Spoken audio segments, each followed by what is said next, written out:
Assalamualaikum warahmatullahi wabarakatuh. Perkenalkan kami dari kelompok 4. Di sini kami akan menjelaskan tentang pelatih Helmintes. Tapi sebelumnya izinkan kami untuk memperkenalkan diri. Perkenalkan, nama saya Rizka Uliardiani dengan NIM 1908106074. Saya Doroten Nasiha dengan NIM 19081066046. Sebelum memasuki ke materi, ada yang tahu apa itu pelatih Helmintes? Oke, jadi pelatih Helmintes berasal dari kata pelatih yang artinya pipih dan Helmintes yang artinya itu cacing. Jadi dapat diartikan bahwa pelatih Helmintes adalah cacing yang bertubuh pipih. Selanjutnya yaitu ciri-ciri pelatih Helmintes. Yang pertama, pelatih Helmintes tubuhnya memiliki 3 lapisan sel atau tripoblastik. 3 lapisan ini terdiri atas ektodermis, mesodermis, dan endodermis. Yang kedua, pelatih Helmintes bentuk tubuhnya yaitu simetri bilateral. Dan yang ketiga, tubuh dari pelatih Helmintes tidak memiliki rongga. Dan yang keempat, pelatih Helmintes tubuhnya tidak bersegmen dan bentuk mulutnya itu bervariasi. Untuk golongan kelas pelatih Helmintes yang hidup sebagai parasit biasanya hidup di dalam organisme lain. Sedangkan untuk golongan kelas pelatih Helmintes yang hidup bebas biasanya hidup di perairan air tawar, air laut, dan di tempat yang lembab. Daya regenerasi dari pelatih Helmintes ini sangat tinggi dan pelatih Helmintes ini bersifat hermafrodit, yaitu memiliki kelamin ganda di dalam satu organisme. Pelatih Helmintes juga berkembang biak secara generatif dan vegetatif. Perkembangbiakan secara generatif dilakukan dengan cara perkawinan silang, dan untuk perkembangbiakan dengan cara vegetatif yaitu melalui pembelahan diri. Sistem pada pelatih Helmintes terbagi atas 4 bagian. Yang pertama, sistem pencernaan. Sistem pencernaan pada pelatih Helmintes atau cacing pipih ialah gastrovaskular, yang mana sistem peredaran makanannya tidak melalui darah, akan tetapi melalui ususnya. Nah, mekanisme sistem pencernaan pada pelatih Helmintes ini dimulai dari mulut faring menuju ke kerongkongan. Kemudian, pada bagian kerongkongan belakang terdapat adanya usus yang bercabang ke seluruh tubuh. Sehingga fungsi usus tidak hanya untuk mencerna makanan, akan tetapi usus juga berfungsi untuk mengedarkan makanan ke seluruh tubuhnya. Sistem yang kedua yaitu sistem saraf. Sistem saraf pada pelatih Helmintes dibagi menjadi 2 macam. Yang pertama, sistem saraf tangga tali. Sistem saraf tangga tali ini merupakan sistem saraf yang paling sederhana. Pada sistem saraf ini, pusat susunan sarafnya disebut dengan ganglion otak yang letaknya pada bagian kepala. Sistem saraf yang kedua yaitu pada cacing pipih atau pelatih Helmintes yang lebih tinggi tingkatannya. Sistem sarafnya dapat tersusun atas sel saraf atau neuron yang dapat dibedakan menjadi sel saraf sensori, sel saraf motor, sel pembawa dari otak ke efektor, dan yang terakhir yaitu sel asosiasi. Pelatih Helmintes memiliki sistem pendengaran yaitu berupa oceli yang merupakan bintik mata yang mengandung pigmen peka terhadap cahaya. Beberapa spesies dari pelatih Helmintes memiliki sistem peraba di seluruh tubuhnya. Pelatih Helmintes mengeluarkan material atau makanan sisa yang sudah tidak dipergunakan lagi baginya itu melalui mulutnya. Mereka makan melalui mulut dan mengeluarkan juga melalui mulutnya. Tapi tidak semua pelatih Helmintes tidak memiliki anus loh, karena pelatih Helmintes yang ukurannya lebih besar itu memiliki anus, sehingga ia bisa mengeluarkan makanan sisa tersebut melalui anusnya. Klasifikasi dari pelatih Helmintes itu ada 3. Yang pertama tubellaria, yang kedua trematoda, dan yang ketiga yaitu cestoda. Kelas yang pertama dari klasifikasi pelatih Helmintes yaitu tubellaria atau cacing rambut getar. Tubellaria merupakan pelatih Helmintes yang memiliki silia atau rambut getar pada permukaan tubuhnya yang digunakannya sebagai alat gerak. Lapisan epidermis pada tubellaria memiliki banyak sekali sel kelenjar atau disebut dengan rhabdoid. Rhabdoid ini fungsinya sebagai pelekat atau pembungkus dari mangsa. Tubellaria memiliki bentuk tubuh yang bentuknya seperti tongkat, atau dalam bahasa Yunani-nya disebut dengan rhabdid, sama dengan tongkat. Tubellaria ini hidup pada air tawar yang jernih, air laut, maupun pada tempat yang lembab. Tubellaria juga memiliki 2 mata, namun tidak memiliki alat hisap. Tubellaria memiliki kemampuan regenerasi yang cukup besar. Cara regenerasinya yaitu dengan memotong tubuhnya. Dan keberadaan dari Tubellaria ini di alam sekitar jumlahnya kurang lebih ada 400 spesies. Ia hidup dengan bebas pada batu dan permukaan sedimen, di air dan tanah basah, serta di bawah batang kayu. Kebanyakan dari warna tubuh Tubellaria ini berwarna bening, hitam, dan juga ada yang berwarna abu-abu. Panjang dari hewan ini mulai dari 1 mm hingga 50 cm. Contohnya yaitu Planaria yang panjang tubuhnya sekitar 0,5 hingga 1,0 cm dan Bipadium yang panjang tubuhnya mencapai hingga 60 cm.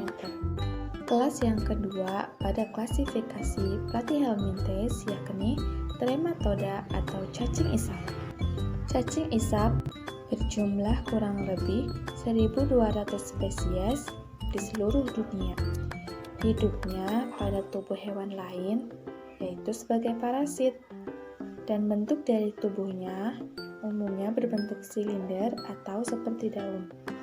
Dan panjang tubuh dari kelas ini kira-kira 1 cm hingga 6 cm. Trematoda memiliki penghisap yang fungsinya untuk menempelkan dirinya pada organ internal atau permukaan luar inangnya. Sebagian besar trematoda ini memiliki siklus hidup yang kompleks dengan adanya pergiliran tahap seksual dan tahap aseksual. Trematoda dewasa hidup di dalam hati, usus, paru-paru, ginjal, dan pembuluh darah pada vertebrata. Trematoda juga mempunyai rongga badan dan semua organnya berada di dalam jaringan parenchymnya. Tubuh dari trematoda ini biasanya berbentuk pipih, lusoventral, dan tidak bersegmen. Trematoda juga memiliki 2 alat penghisap. Alat yang pertama mengelilingi mulut dan alat yang lainnya berada di dekat pertengahan tubuh atau pada ujung posterior. Sistem pencernaan makannya sangat sederhana. Terdapat mulut pada ujung anteriornya.